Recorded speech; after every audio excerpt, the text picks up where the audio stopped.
A petition is being put to New South Wales Health calling for more beds for people suffering from eating disorders. FedUp New South Wales held a vigil for sufferers in Martin Place last week, and organisers say that the current offering of 2 statewide beds is insufficient. The FedUp campaign was actually started by a young woman called Ella Graham. Ella has suffered from an eating disorder for over 10 years, and during that time basically has literally been fighting for her life with treatment.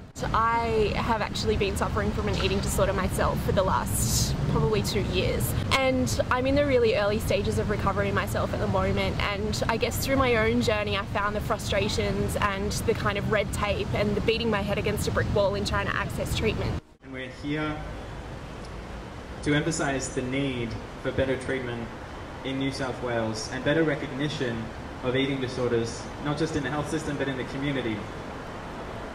The primary problem with the long waiting list is that patients deteriorate while they're waiting.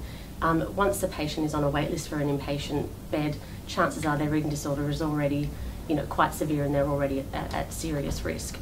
To have to wait between 1 and 6 months to access a bed is very, very dangerous. As of November, the number of Medicare rebated sessions with a clinical psychologist will be reduced from 16 to 10, and the FedUp petition believes this is insufficient. For the treatment of eating disorders, obviously it requires far more than 16 sessions per year, so even after Medicare rebates, patients are still going to be heavily out of pocket.